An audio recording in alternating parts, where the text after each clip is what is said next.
There is someone whose thoughts are filled with you right now. Not idly, not the way people think about what to cook for supper, or whether they left a faucet running.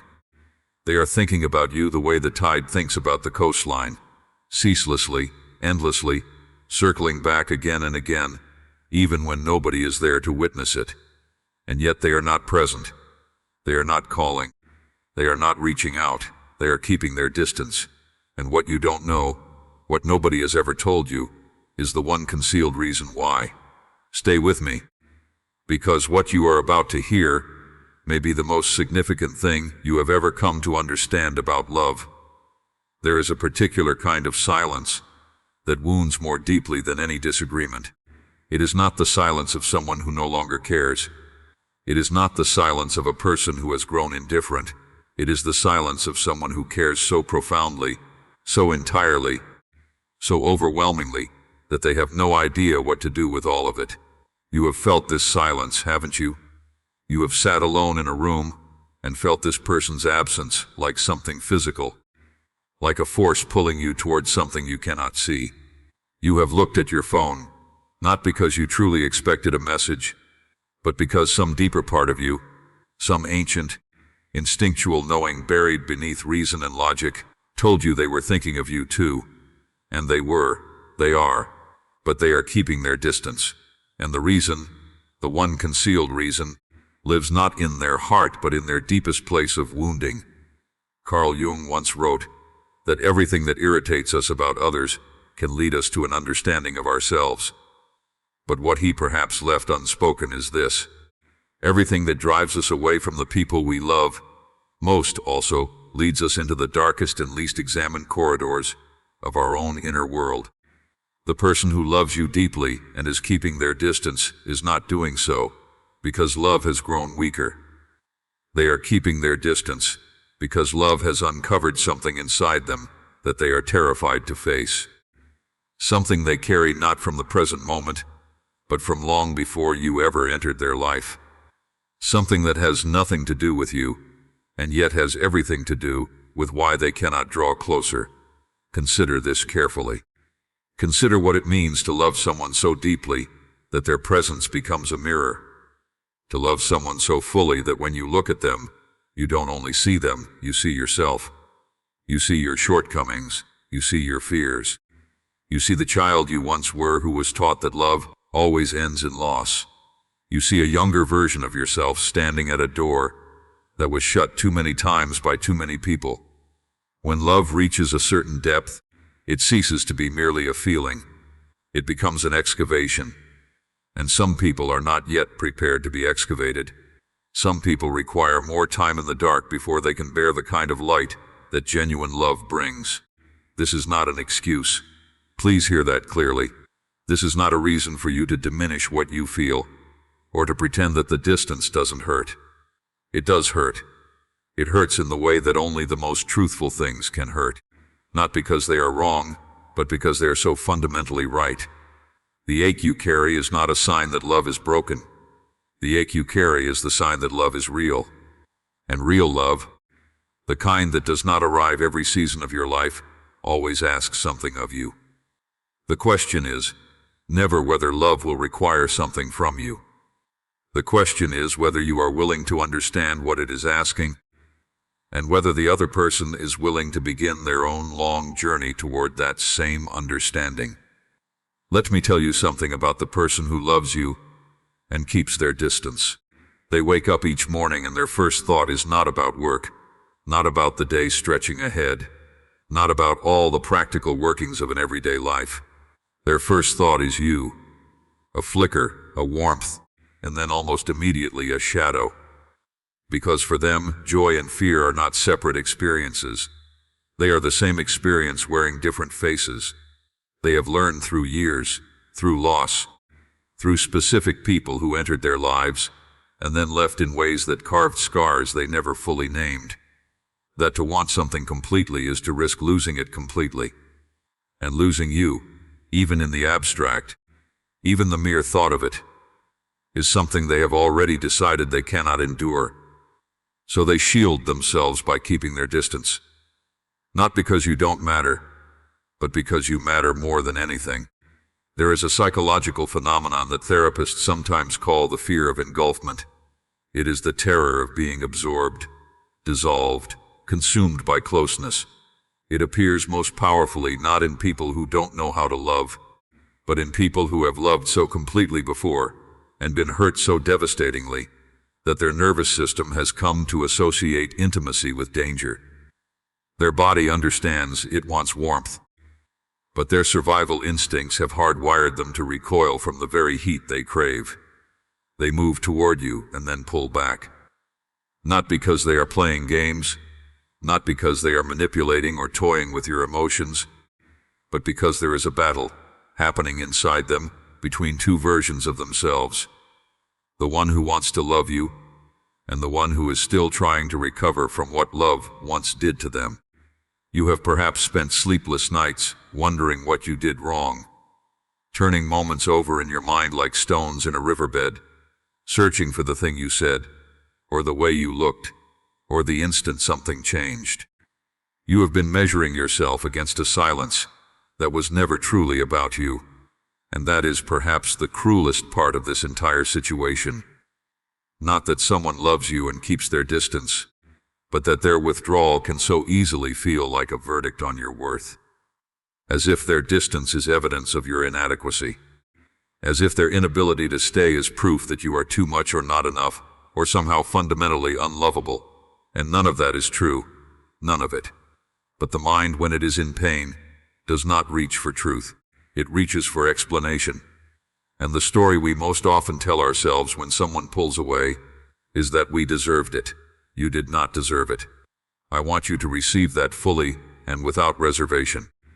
Whatever occurred between you and this person, whatever form the distance has taken, however long the silence has gone on, you did not do something so wrong that you deserve to be loved in secrecy. You do not deserve a love that cannot speak its own name. You do not deserve to be someone's hidden warmth, their private tenderness, the feeling they carry carefully within the interior of their chest, but never bring out into the open. You deserve to be chosen plainly, openly, with complete presence. And the path to that, either with this person, or with the love that is still making its way toward you, begins with understanding what is truly happening beneath the surface of this strange, painful, quietly devastating situation. The hidden reason they are keeping their distance is this: they have not yet learned to separate love from loss. In their inner world, a world shaped by early experiences, by parents who were absent or unpredictable, by relationships that began with fire and ended in ash, by a particular wound they may have never spoken aloud to anyone, love and loss are not separate events that follow one another. They are simultaneous. They arrive together. To love, for this person, is already to grieve. Before anything is ended, they are mourning. Before you have even fully stepped into their life, they are already feeling the echo of your departure. And so they do what all wounded creatures do when they sense the approach of something that could either heal them or undo them. They become very still. They turn inward. They go quiet. They stay away. This is not who they want to be. Please understand that. If you could look inside them, if you could read the messages they never send, hear the conversations they hold with themselves in the dark, feel the texture of the longing they carry for you, you would not feel abandoned. You would feel something that might be even more difficult to hold. You would feel grief for them, because there is nothing lonelier in the human experience than being someone who loves deeply and cannot reach that love. Nothing more isolating than being locked outside the walls of your own heart. They are not staying away from you. They are staying away from the version of themselves that your love calls them to become. And becoming that person, opening fully, trusting completely, yielding to vulnerability without the safety net of preemptive withdrawal, is perhaps the hardest thing a wounded human being can ever do. Jung wrote at length about the shadow, that gathering of all the parts of ourselves we have refused to acknowledge, all the feelings we have deemed too dangerous to allow, all the needs we have shamed ourselves for carrying. The shadow does not vanish when we look away from it. It grows. It directs us from beneath the surface. It shapes our choices in ways we cannot perceive, because we are so occupied with avoiding it. The person who loves you and keeps their distance is being directed by their shadow, by the part of them that learned long ago that to be seen completely is to be rejected completely, that to be fully known is to be found insufficient, that the safest form of love is the love you hold but never offer, because at least that way you cannot be left. At least that way the ending remains in your own hands. But here is what the shadow does not understand, what the wounded inner child who built all of those defenses in the first place could not have known. The ending is never truly in your own hands. You cannot prevent loss by refusing love. You can only guarantee it. Every moment spent holding back what you feel to protect yourself from future pain is a moment you are already living, the loss you are working so hard to avoid. To refuse presence in the name of self-protection is to choose absence, and absence, however deliberately chosen, is still a kind of ending. It is still the very thing you feared, wearing the costume of control. What would it mean, then, for this person to break through? What would it take? Not from you, not yet, from them. It would require something that the philosopher Simone Weil described as attention. Not the attention of observation or analysis, but the attention of full, open, unguarded presence. It would require them to sit with their own fear, without immediately converting it into distance, to feel the pull toward you, and instead of retreating, to pause within that sensation, to ask themselves not, what if this ends, but what if this begins? To understand that the life they have been safeguarding by keeping their distance is not actually a life at all. It is a rehearsal for a life, a simulation of safety that has cost them the very thing that makes safety worth having. And perhaps you have wondered whether there is anything you can do, whether you should reach out or remain silent, whether your patience is wisdom or self-betrayal, whether love means waiting, or whether it means stepping forward even when the other person cannot yet follow. These are not questions with clear answers, but here is what is true. You cannot love someone into readiness. You cannot be so patient, so understanding, so perfectly measured in your affection that you heal the wound they haven't yet agreed to examine. Love is not a remedy you administer to another person's pain. Love is an invitation, and invitations can be accepted or declined. What you can do, what you must do, is remain truthful with yourself about what you need and what you are willing to offer, and how long you can extend the former without receiving the latter. There is a moment that arrives in every person's life when they must make the most difficult of all choices. Not the choice between right and wrong, not the choice between safety and risk, but the choice between the love that is and the love that could be, the love that is present but distant, real but withheld, felt but never spoken, and the love that is still forming, still traveling toward you through time and circumstance. A love that has not yet arrived, but that will, when it does, be fully ready. Ready in a way that is not born of the absence of fear, but of the decision, made somewhere along the way, to face fear rather than let it give the orders. You deserve that second kind of love, but you may also, if this person is truly willing, be in the presence of someone who could find their way to that place.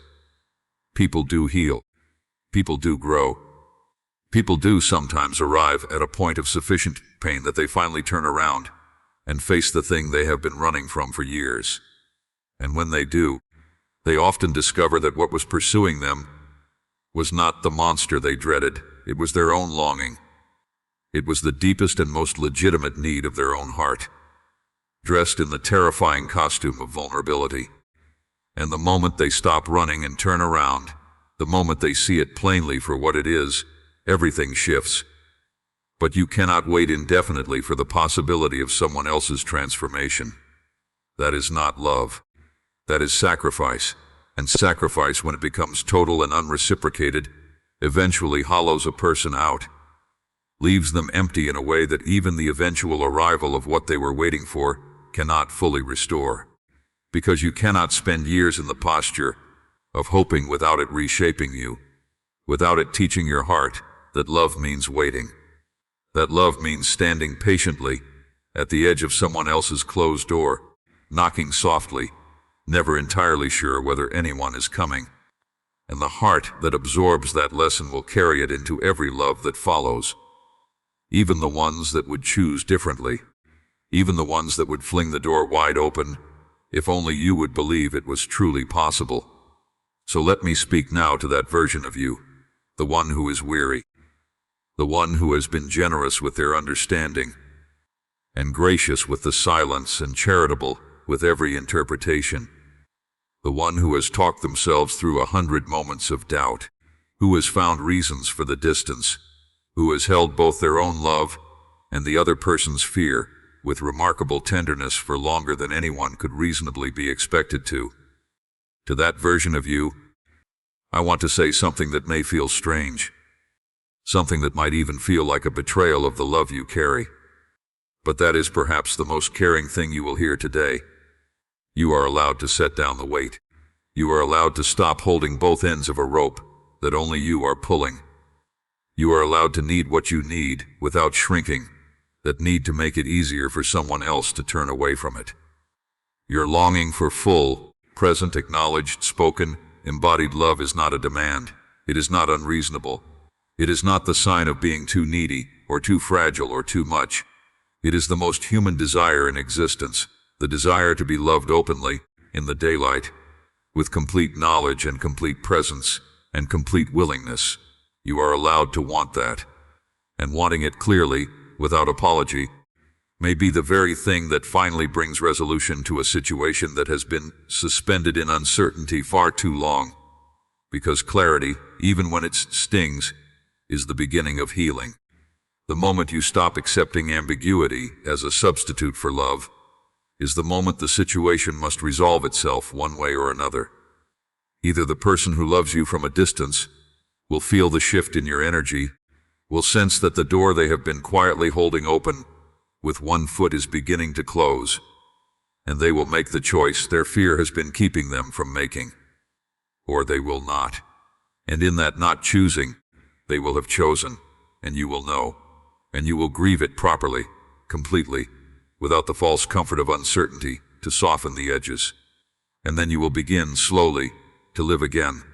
Grief is not the end of love. This is one of the most important things a human being can come to understand. We have been taught to see grief as love's failure, as the proof that something went wrong, as the toll we pay for having cared too much. But grief is love with nowhere to go. It is the continued presence of love after its object has moved beyond reach. And to grieve fully, to allow yourself to feel the weight of what was, and what might have been, and what you desired, and what you never received, that is not weakness. That is the truest form of honoring what you felt. It is the acknowledgement that something real took place, that you were not imagining it, that the love was not an illusion, that the connection, however incomplete, however tangled, however much it was woven from equal parts, warmth and ache, was real. And now, let me tell you something about where this story can travel from here. Because this is not simply a story about someone who loves you from a distance. This is a story about what love does to us when it meets its own limits.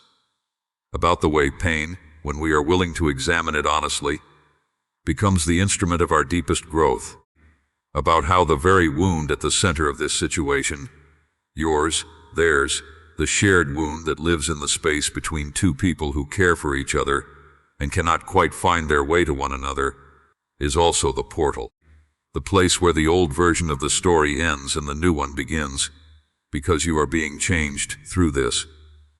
Whether you recognize it or not, whether it registers as change or simply registers as pain, which is how change almost always feels when it is occurring, you are developing a capacity for depth that a more comfortable life would never have offered you. You are learning the difference between the love that asks nothing and the love that asks everything, and discovering which kind you truly want. You are finding out that you can endure the silence of someone else's fear without losing your own voice, that you can hold tenderness for another person's wound without abandoning your own wholeness. These are not small things. These are the qualities that define the most remarkable human beings who have ever walked this earth. Jung believed that the unconscious is not merely a place where what has been suppressed is stored. He believed it is also a source. The source, perhaps, of all genuine creativity, all meaningful connection, all true transformation. The things we have buried there are not simply obstacles. They are unfinished business that, when finally completed, become the very ground upon which we build who we are becoming. The person who loves you and keeps their distance is standing at the threshold of their own unfinished business. They possess all the necessary materials. They have the love. They have the wound. They have the capacity, even if they cannot reach it yet, to build something extraordinary from both. What they need is the courage that only comes from choosing, one terrifying time, to remain. And here is what I want you to carry with you from this moment forward. Whatever unfolds, whether this person finds their way to you fully and completely, or whether they remain where they are, loved and loving from a distance that neither of you chose, you are not defined by whether they can stay. You are not measured by the empty spaces others leave around you. You are not diminished by a love that could not quite speak itself into being. You are made in truth more completely yourself by every love you have had the courage to feel, and feel fully, even when it came at a cost. Every person who has moved through your life and left you changed, even painfully changed, especially painfully changed, has been part of the great excavation, part of the process by which you are becoming, slowly, painfully, magnificently, the most whole version of the person you were always meant to be. There is someone thinking about you right now. They love you in a way that their fear has not yet learned to translate into presence. They carry you in the deepest and least reachable part of themselves. And whether that love ever finds its way fully into the open air of your shared life, or whether it remains a private, quiet, unspoken thing that both of you will carry separately into whatever comes next, it was real. It is real. Love does not cease to be love because it cannot find its form. It does not stop mattering because it cannot find its words. It does not stop shaping the people who carry it long after they have parted, long after the silence has stretched into seasons and then into years. And you who have loved someone who keeps their distance, you who have held your own heart with such extraordinary patience and such extraordinary pain, you are not broken. You are not too much. You are not forsaken. You are in the midst of one of the most profound experiences a human being can pass through. The discovery that love is not a transaction and not a guarantee, and not a reward for being deserving of it. Love is a grace, and grace, by its very nature, cannot be earned or compelled or entirely understood. It can only be received with open hands and trusted. Trusted completely, even when it arrives in forms you did not anticipate, and departs through doors you never meant to open. The hidden reason they are keeping their distance will not remain hidden indefinitely.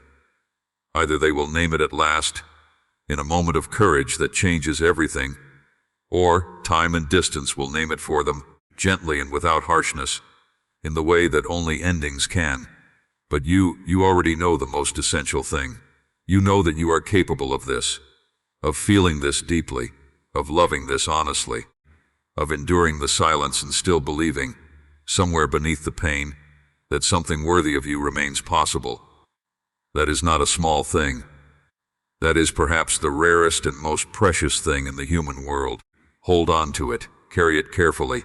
Do not allow anyone, not even the person you love most, not even the silence they leave behind, to persuade you that it is not worth it. It is worth everything. You are worth everything. And the story of your life is still being written in ink that has not yet dried, in chapters that have not yet begun, toward an ending that will be more beautiful than anything you have yet been able to imagine. Keep going. The love that can stay is still finding its way to you.